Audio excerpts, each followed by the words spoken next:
Up here's where your biggest risks hide: leaks, mold, and expensive damage. Most commercial roofs fail slowly until they fail big. Why rip it off when you can restore it? Our silicone coatings stop leaks, prevent mold, and extend your roof life without the high replacement cost. It's a 30-year watertight roof, energy efficient, leak-free, and half the cost of replacement. And it's backed by GE's manufacturer warranties. Facility managers love this. No disruption, no tear-off, and long-term protection for your property. Trust Absolute Restoration for your commercial roof. Community is the way we find our strength and share our hope. It's the way dinner on the table brings a family closer together.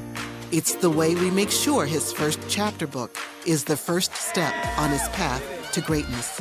It's the way we rally in hard times and rise back up stronger than ever. United is the way we come together so everyone can thrive. Join us at unitedway.org.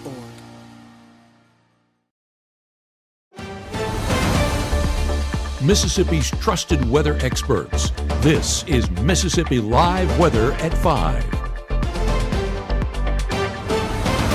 Well, it's Monday, and that means we have officially started a new week here in North Mississippi. Welcome into Mississippi Live Weather at 5. I'm meteorologist Gabe Maynor, and today was a good day. Started off on the right foot with a few of those showers, and luckily those rain chances not going anywhere. What we're tracking here in the Room to Room Weather Center is more showers heading into this evening. Now, that's only for a couple of us, but we'll take all the drops of rainfall we can get, and rain chances do linger for some heading into that extended forecast, but still very isolated, and really emphasizing that for some because it's not going to be impacting everybody. Temperatures remaining above average in that extended forecast, so pretty summer-like forecast, what we're tracking here over the next couple of days. So let's go ahead and get into it. First, starting with the first 12. You can see 6 p.m., that 10% definitely needs to be showing right now, but at least into the rest of our evening, that 10% showing up. So that's about the extent of the rain coverage we'll be getting. Not everyone getting those rain chances, but at least for a few, some decent downpours are happening. Temperature-wise, cooling off 87 down to 75, down to the mid-60s heading towards tomorrow morning, so a comfortable start to our Tuesday. Yes, one day is already knocked out in our work week. 91 degrees here in Crenshaw. You're seeing some of that transpiration there in the distance, some of those downpours as well. I want to point out that this is actually looking southwest. We don't need to turn this more towards the east because that's where some of those showers are popping up. They're northeast Panola County, close to the Senatobia area, basically right along a little bit east of I-55 where we're seeing those showers start to develop.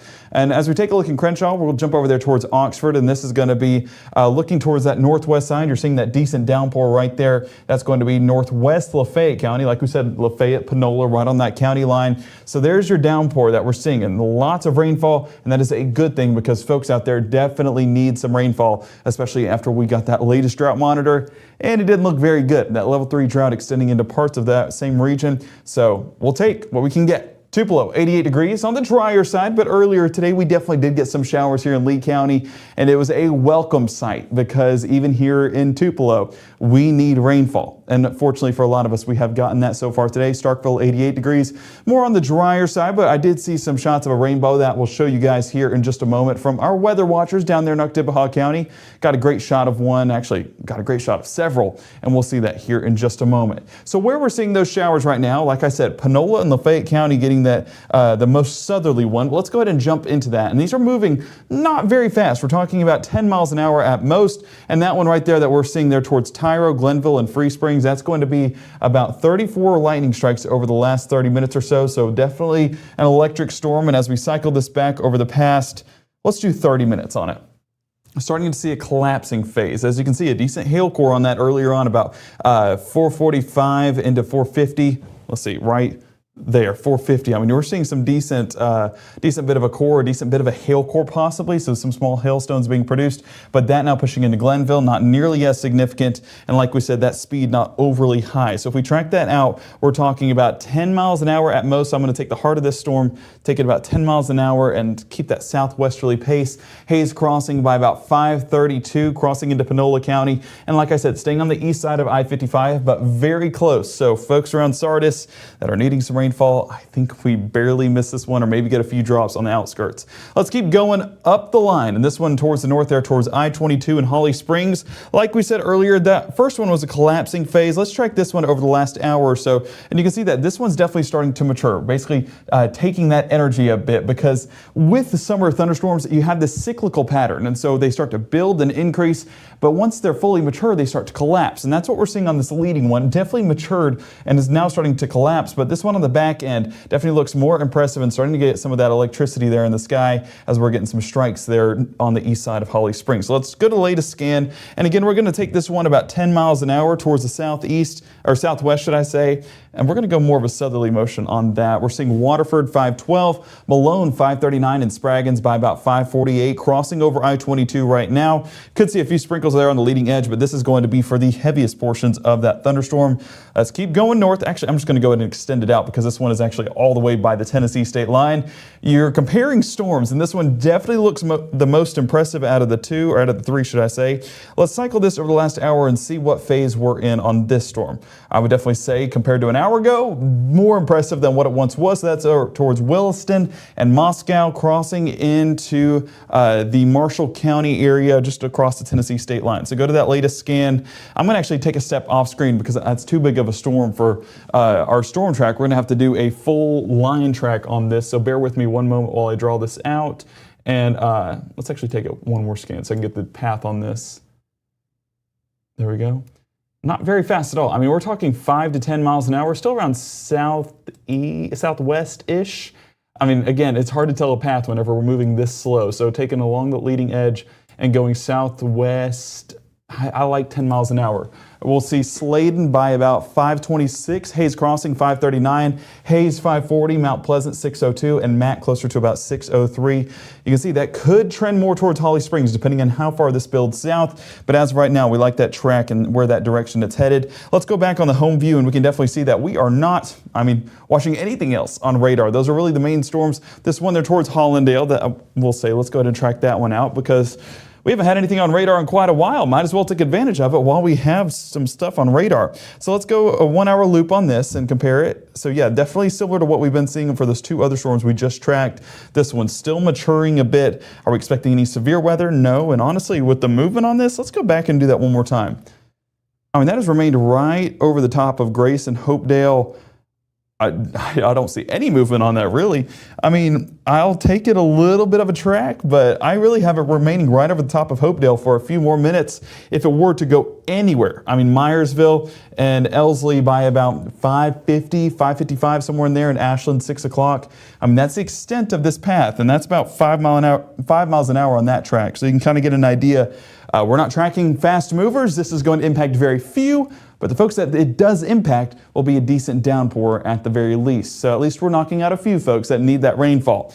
Reason why we're seeing this is we have this high pressure center that's out there just towards the northeast of us, and we also have a high pressure center out there towards the west. When you get this interaction, you basically get these winds that are, can I not draw? I don't think I can draw on this. We'll draw in a second.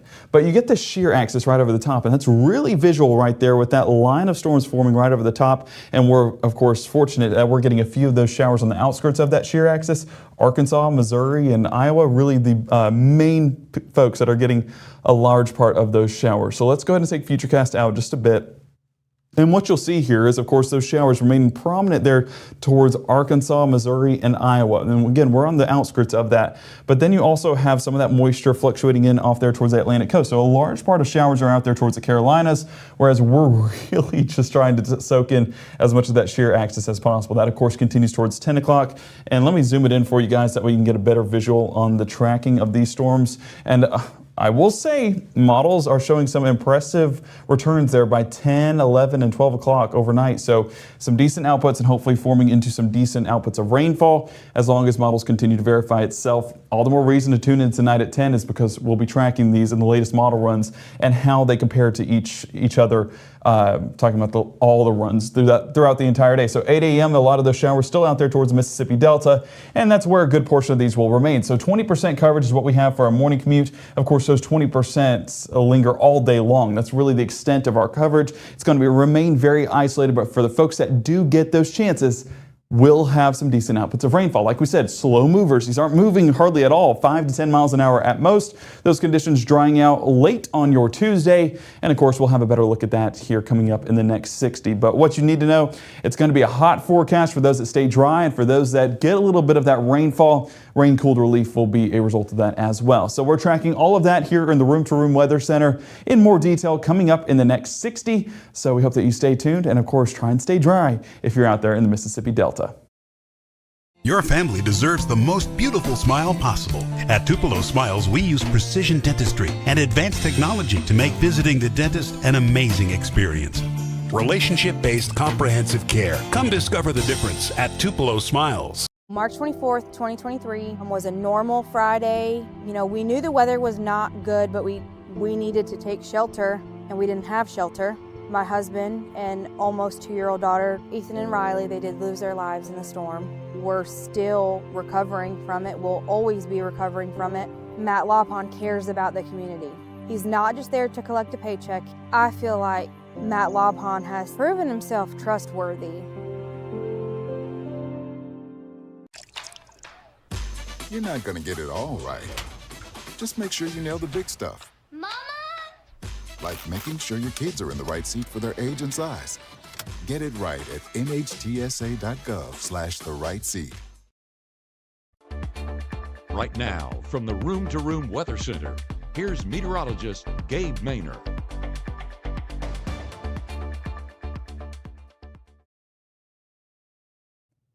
Welcome back into Mississippi Live Weather at 5. I saw some folks saying that we were freezing up in the chat. What I want you to do is go ahead and refresh the app and pull it back up, because I just checked behind the scenes and it looks like everything is still up and running. But give that a shot. Let me know in chat and hopefully we can get that resolved. But I think that was just a very minor issue, if an issue at all. So we're going to go ahead and get back into what has been a soggy day for some. We're going to call it soggy because it's been such a dry forecast here recently. But Neve over there towards Starkville, I told you they got a rainbow, and they got exactly that. It was ironically landing. The end of the rainbow is in Starkville. So coincidence?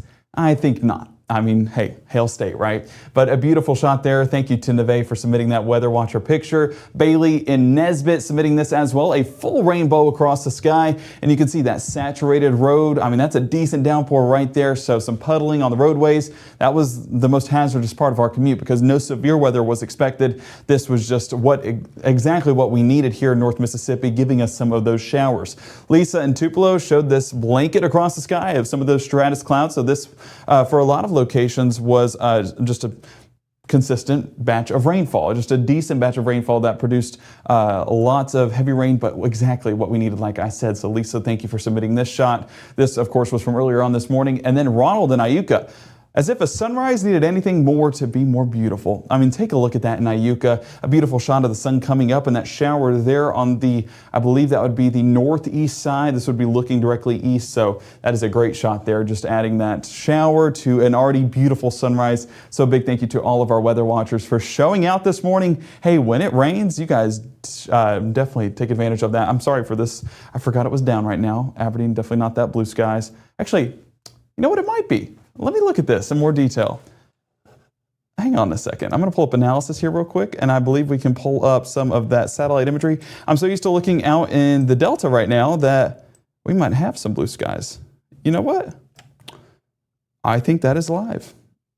I know the storm chasers are watching. Guys, let me know in the chat. I think that's a live image. That is just a lot of blue. I mean, forgive me for that, but that I just need to take a step back for, because considering that's the only cloud we see, that's going to be a good shot. So folks in Monroe County enjoying a beautiful day, 90 degrees right now, but definitely a rainier day for some out there towards the west, especially along I-55, Batesville.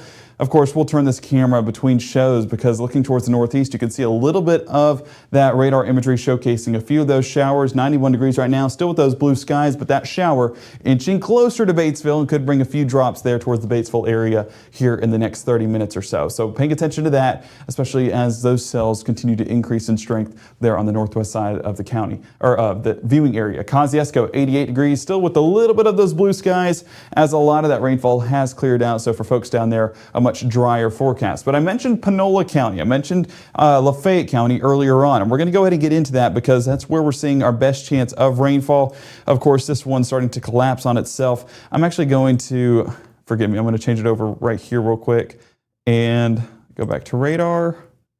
Now, let me change this radar site to our Memphis radar site, and that'll help us get a better image on these because it is, of course, closer. So this one over there towards Panola County. Let's go over the last hour. You can kind of see how earlier on, about 4:45, how that was a decent storm with some decent outputs, maybe even some small hail being produced, but that has collapsed in on itself and basically produced this outflow boundary. You can see it along that leading edge, moving all the way up there towards Marshall County. So as this interacts with some of these storms back there towards Marshall County, definitely could see that increase as well. Let's go back over the last couple of minutes and watch this storm there towards Holly Springs.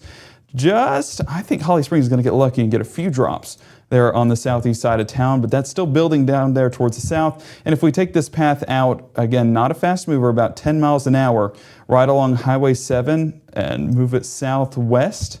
Let me get to 10. There we go. Malone by about 537. Spraggins closer to 547. Abbeville 609. Laws Hill by 612. So moving southwest and closer to Lafayette County and then maybe even into Panola County if it were to hold together for that long. But with these storms, not really expecting that to be the case. And of course, we are keeping an eye on this one up there towards Moscow, Tennessee, and moving into Marshall County. This one, if we play it over the last hour, let me go ahead and drag this out so we can get a good view on this. Basically, this merged. There were two cells. You see how they're split right there? That one there towards Moscow and that one up there towards Somerville. Those merged together over the past few scans, so definitely keeping eyes on that. But I think that we have definitely peaked on that one as that's starting to almost collapse on itself. We can take a 3D split on this. Let me get there right here and basically just draw that line right over the top and move this down. So there we go. So we're getting about 30,000 feet on those storm tops, and don't go too far, come on. Yeah, so that hail core reaching about 20,000 feet or so. So keeping eyes on that, but let's go ahead and take this back a couple of scans because I think that'll be really important to understanding this. So I'm gonna have to get it back to our 2D mode and get back to the home screen, clear all this out.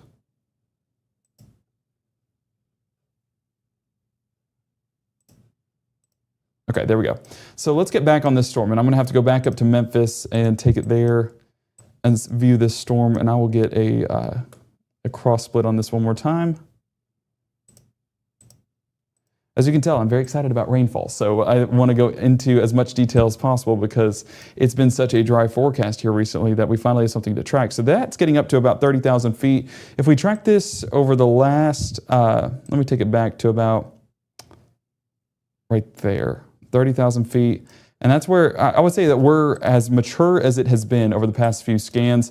And of course, let's do the same with this one out ahead of it there in Marshall County, just on the southeast side of Holly Springs. I think if we take a 3D split on that to kind of get a look at that core, because of course, some of these could be some hail producers, that's only getting to about 15, maybe 20,000 feet. Well, there you go. There's some about 20, 25,000 feet.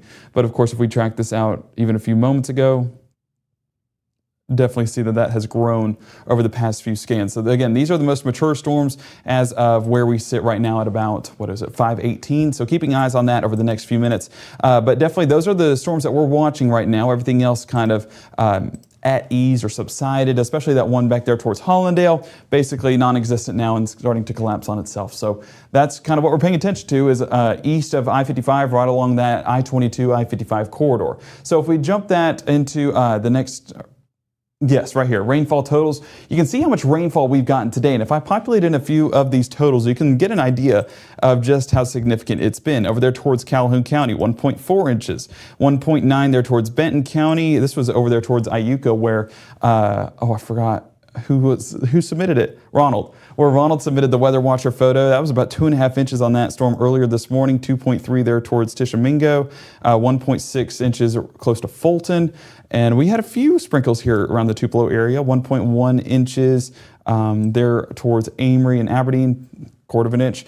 Basically, all in all to say, it's been a rainy day, fortunately, and we've finally gotten some much needed rainfall across North Mississippi. So if this can stick around, we will take it. But as you saw in Aberdeen, not everyone getting that rainfall. And so for your day planner, that 10% chance of rainfall lingering from 7 to 11 o'clock this evening. That's only going to be for a few of us. So some of us getting the ability to go out and about and enjoy some of that rain-cooled air from what we had earlier on today. You can see Futurecast right here. A lot of those showers remaining out there towards the Mississippi Delta, with more of that developing.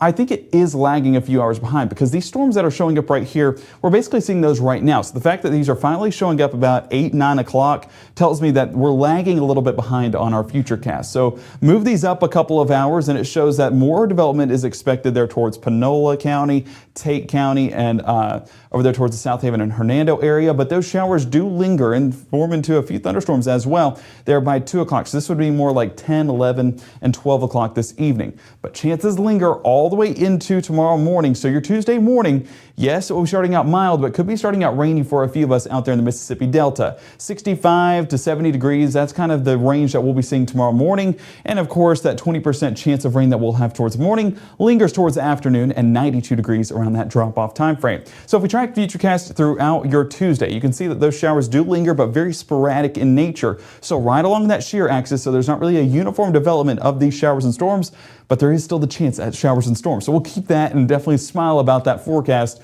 because of how dry things have been recently. Now, where we do get that rainfall to form, some decent outputs are expected with some of those yellows, oranges, and reds popping up. So that is a beneficial sign, especially for our farmers out there that live along I-55, because that means that some of your crops will be getting that rainfall that you've been praying about here recently. 3 p.m., they do try to trend a little bit more east, and so hopefully that means some folks in Union, Pontotoc, Lee County get a few of those showers before the day ends in and of itself. So that's basically the extent of your rain chances. They linger into that 6 o'clock hour as well. And whenever we're looking at that forecasted rainfall, I mean, we're talking 1/100th of an inch, but where those showers pop up, I know it's not showing it here. We could see up to a 1/2 inch in some spots because of how heavy those downpours are and how slow moving these storms are.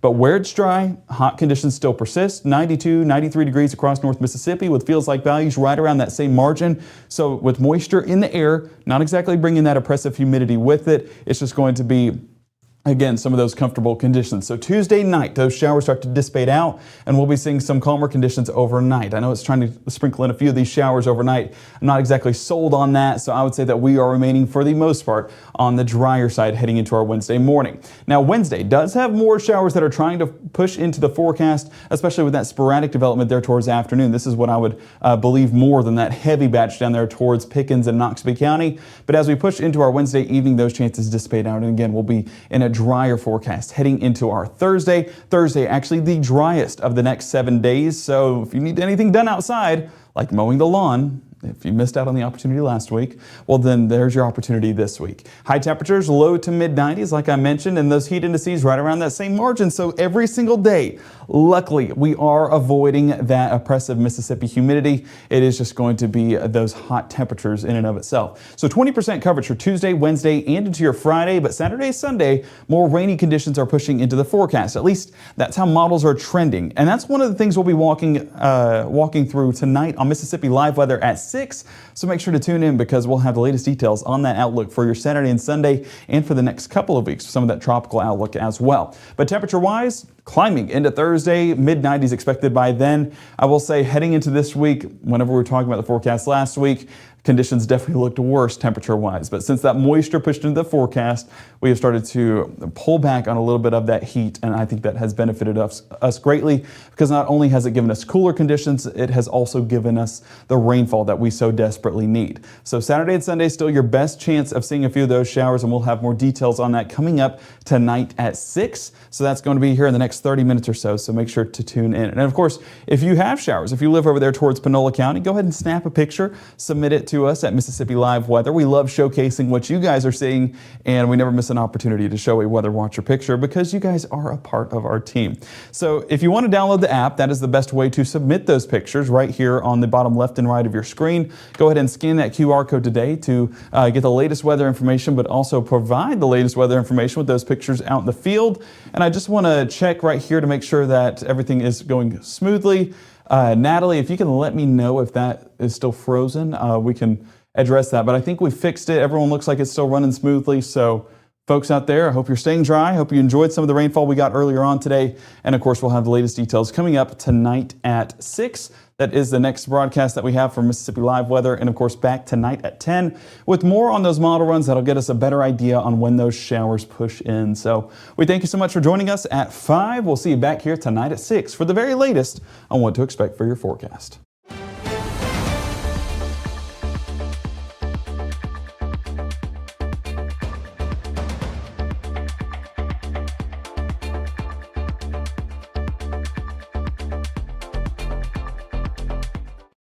Hi, I'm Ryan Blaney, a third-generation race car driver, and we dedicate a lot of our time to going as fast as possible. But when my grandpa was diagnosed with Alzheimer's, it was a very unexpected bump in the road for us. It's important to notice if older family members are acting differently, experiencing problems with their memory, or having trouble with routine tasks. Early detection of Alzheimer's can give your family time to explore support services, make a plan for the future, and access available treatments. If you or your family are noticing changes, it could be Alzheimer's. Talk about seeing a doctor together. Dijimos que nunca romperíamos la regla de los 3 segundos. Nunca haríamos esto. Y nunca nos convertiríamos en una mamá con minivan. Como padres decimos nunca sobre muchas cosas, pero los nunca a veces suceden. Así que, aunque digas que nunca dejarías a tu hijo en un auto caliente, es algo que puede suceder. Antes de alejarte del auto, siempre para, mira, cierra.